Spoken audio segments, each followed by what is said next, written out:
Hello everybody and welcome to another Transformers review. I recently put up a poll on my YouTube channel as to how you would like the rest of these Power of the Prime figures reviewed. And now majority, I believe it was something like 73%, voted for me to do them as a wave. But I'm going to do these Legends as a wave. I'm going to do the Prime Masters as a wave, and then I'll probably visit the Deluxes individually so we can take a look at those, and then again when we do the fully combined mode. Straight off the bat, in my personal opinion, these Legend class figures are probably some of the best in the line. I think they outshine both the Deluxe and the Voyager figures. For starters, at least Hasbro got the factions right with these. We have 1 Decepticon and 3 Autobots. And taking a look at the rear of the box, all bar Shrapnel. Shrapnel? How long has he been called Shrapnel? Wasn't he Shrapnel? Anyway, all bar Shrapnel. They show that they can interact with the Prime Masters. Right, first up on the review slab, we have Shrapnel. Some people pointed out in my Starscream video that I didn't show his collector's card, so there we go. It had fallen on the floor and I wasn't aware that his Starscream's collector's card, so now I've covered it. There we go. Right, Shrapnel. He is of course an Insecticon. He has the Primer Shrapnel. He uses his electrical ability to power civilizations. Cool. Sounds like he's being very helpful indeed. These are killer. They really are. Love the sculpt on these. Having this little guy in hand makes me regret not purchasing all of the other Insecticons that they've released over the past. He's not without his flaws though, believe me. Look at the paint application of that yellow. That is incredibly sloppy. That's such a shame, because it's a very nice sculpt. I mean, the head sculpt especially, I mean, that's a very kind of evil, menacing looking sculpt on there. He's got a lot of character to him, and it's just let down by sloppy little paint applications. I mean, they've painted over black there, I assume, because it's not a very vibrant yellow anymore. But hey, I am zoomed in somewhat, kind of 3 times what we would normally be, so chances are you probably wouldn't notice this, and as these are Legends figures, that paint may vary figure to figure. Right, articulation wise, we have these beetle-like jaws on the top which can go inwards and outwards. We have ball jointed shoulders, so we can go up and around. We have a ball jointed elbow which allows for rotation and a bend. Hands are one fixed unit. The waist, it can kind of tilt back. It's part of the transformation, but I'm calling that an ab crunch. There's no rotation. The legs come this far forwards, this far backwards, this far out to the side. A little bit of rotation in there. Ball jointed knees with a nice depth there. Again, rotation on the knee. We have nice big serial numbers and serial numbers on the inside of the legs. Very, very nice. Again, we have that yellow painted over the black, where with the inability to stay within the line, just like they were coloured in by a 5-year-old. And on the back we have hollowed out legs, and again we have more insect legs just kind of sitting there, chilling, hanging around. Now the transformation on these are not overly complexing. Just untab this waist joint. It's going to kind of lift up and over the head. Very stiff initially, but once you've done it a few times it does loosen up somewhat. Bring it up and to the top. We want to bring these legs out to the side. You want to rotate the arms so that the fists face inwards. Then you want to rotate this hinge backwards, and there's a tab just on that forearm. That tabs in directly to his back. The crotch piece untabs. The toes point downwards. These shin guards come up and around, covering off those legs. We can then tab those in together, and there is a slot just here. This tab here should line up with said slot and just go up,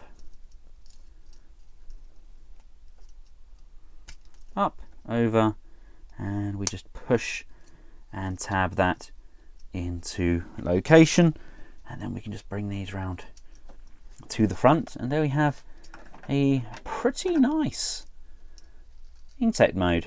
That's a pretty good Insecticon, and it's a fairly nice size as well. Next up we have Dinobot Slash.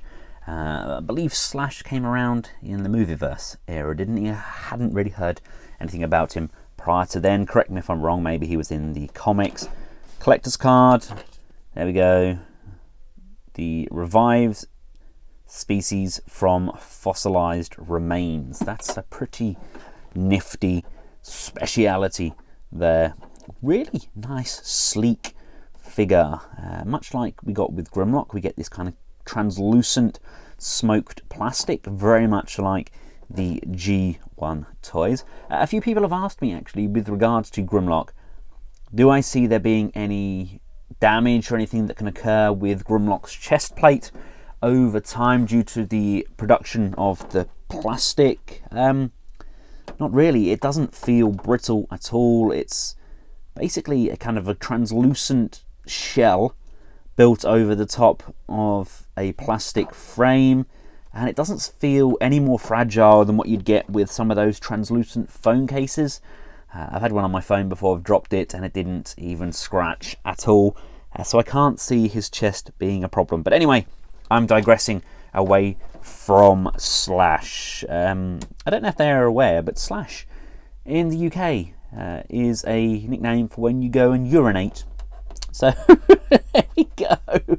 Face sculpt is very stern indeed. In fact, that's almost Tesla bad.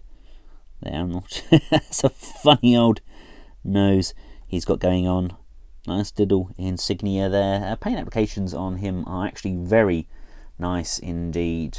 I think if DX9 were to do the rest of their Dinobots and their Grimlock and Snarl up in this kind of metallic sheen to give like a kind of a toy variant, I think these would look exceptionally good all joined up together. Back isn't horrendously untidy. We do have somewhat gaping holes in the legs. The head can rotate left and right, no real up and down motion on there. Ball jointed arm, go up, down, and all the way around. We do get some butterfly motion on those arms as well.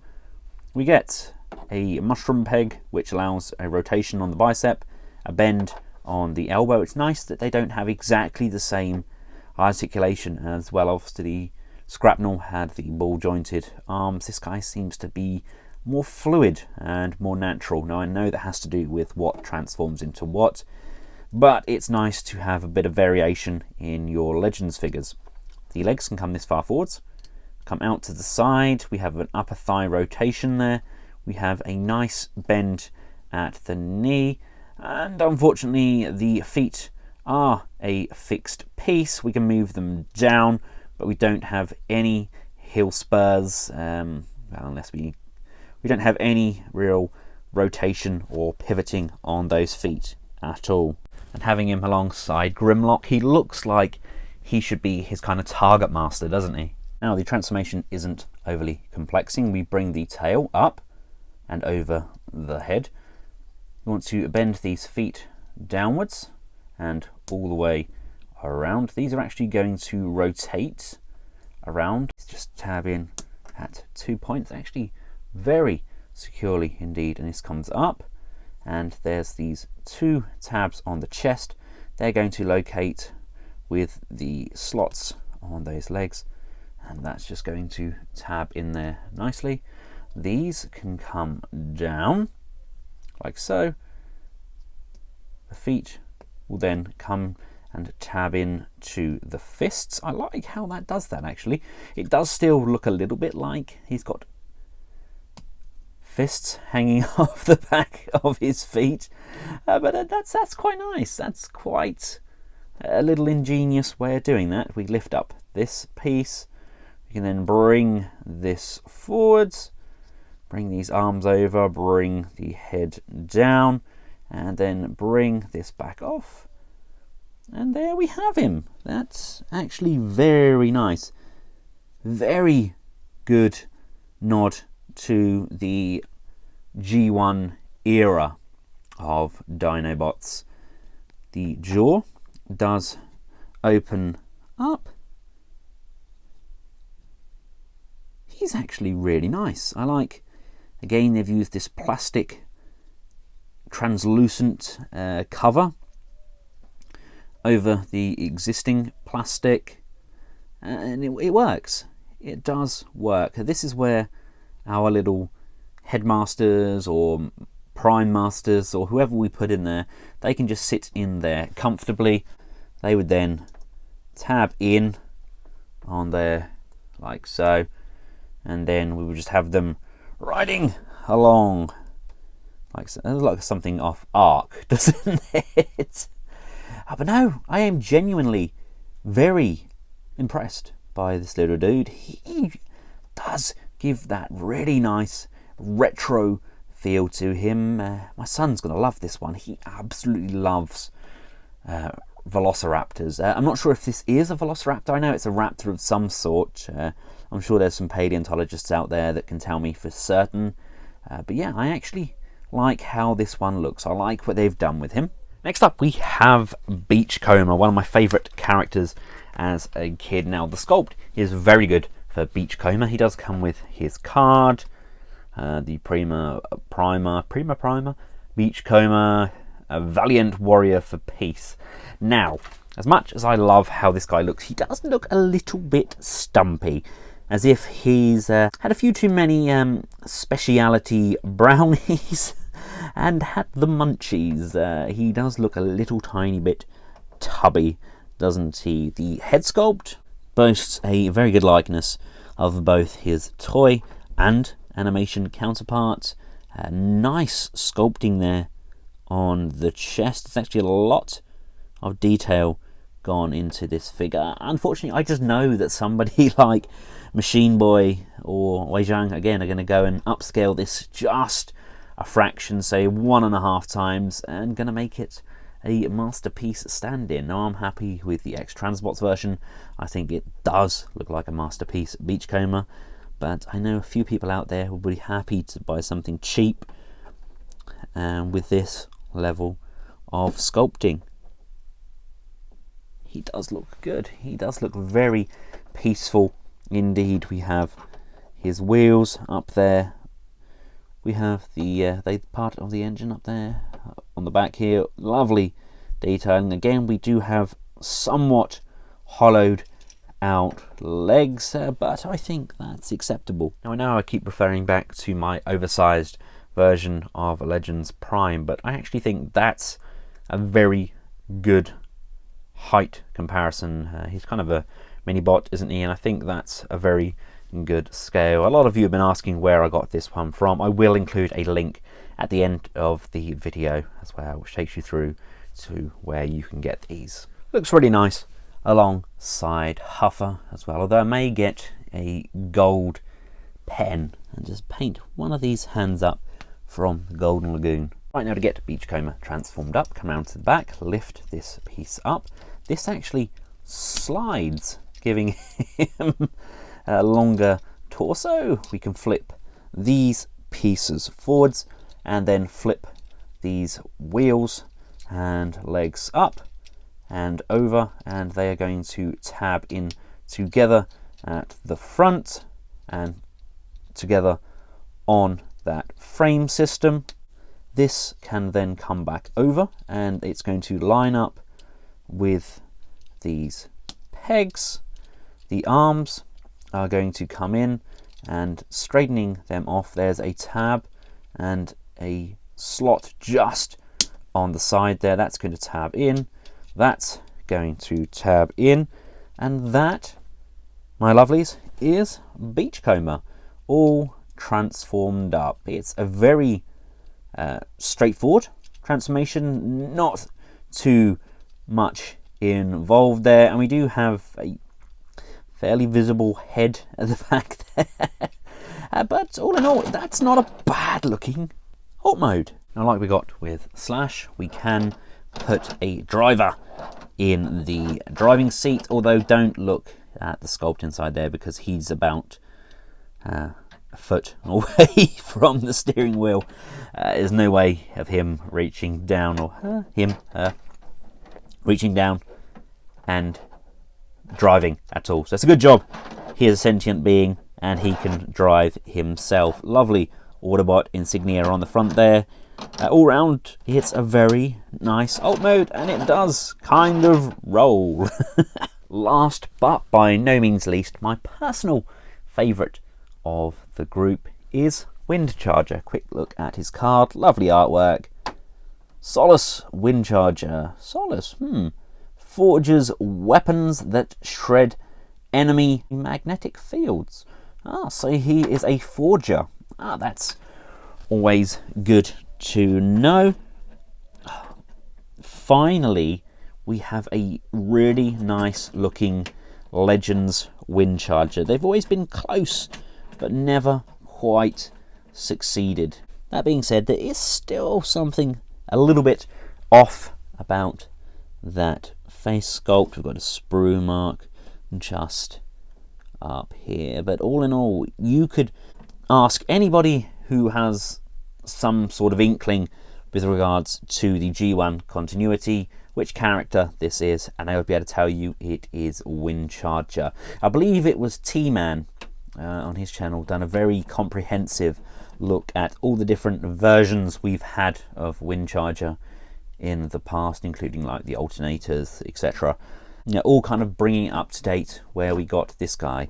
The head can look left and right, no up and down motion there. Ball jointed shoulders allow for motion outwards, upwards. Ball jointed elbows, up, down, left and right. Very loose elbows on Windcharger, unfortunately. Legs can come this far forwards on a very stiff joint, this far back, hindered by the back of the car, out to the side, nice deep bend at the knee, and nothing on the feet. So although he does look the part, we can hunch those shoulders up if you need to.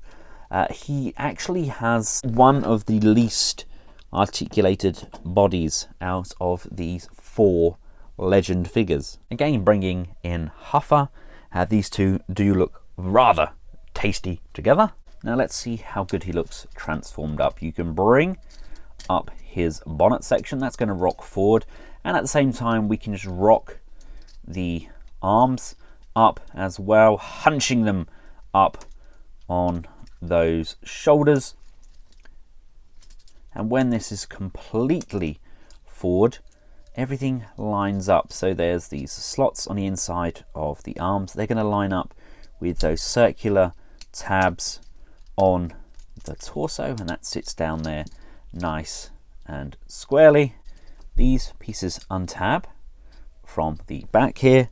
Doesn't take a rocket scientist to figure out that we're going to tab these in and then flip this over, and this is all going to come down, line up and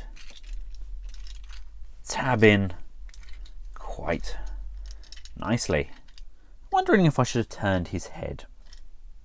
Well, no biggie. Little bit deceived. The instructions show that his Autobot insignia is in the center of the car. Well, that's clearly not in the center, is it? That's offset. I'm not sure if it's meant to be offset or whether they've made a boo-boo with my version. Who knows? Maybe this is now a chase variant. But yes, that is a pretty darn nice vehicle. And once again, if we just pop that back up, we can actually put a driver inside the vehicle, and then bring this back off and tab it all back down. But you can't really see them in there, only just at certain angles of light, or we're just getting reflections on that windscreen there, aren't you? But it's nice that you can include them in there, but it's a shame that we can't really see them. I still stand by my comment that the Legends are actually some of the most fun figures that I currently have in this Power of the Primes line. Don't get me wrong, I haven't tackled the Deluxes yet, but these are figures that I can keep chopping and changing around. They have a lot of playability in them, and again, kids are going to absolutely love these. There's a nice nod to the adults that would remember these from the original releases, but at the same time they're not overly complex. My kids are going to be able to chop and change these without any aggro whatsoever. There was nothing worse than the time my son asked for the Revenge of the Fallen Leader Class Optimus Prime a few Christmases ago, and I really dislike how that thing transforms. That's one end of Hasbro's spectrum to the other. These are nice, easy, and they look the part.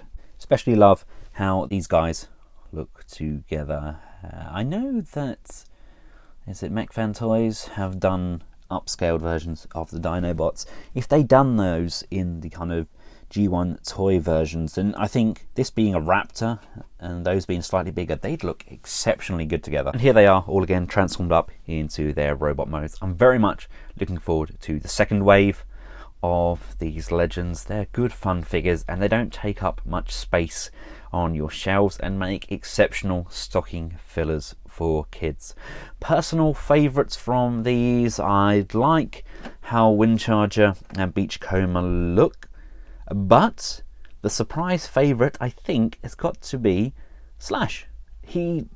Although he has no real connection with me, his big nod to the G1 toys and kind of fitting him in with their current look, I applaud them, and he looks exceptionally good.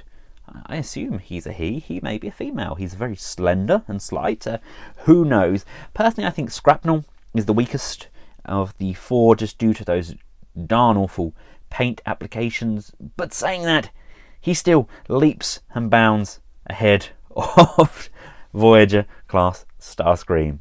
Hope you found this video useful. If you have, feel free to give it a big thumbs up, share, and of course subscribe.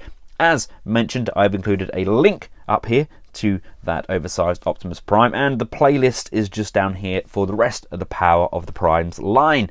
Until next time, from myself and wave one of the Power of the Prime Legend figures, goodbye.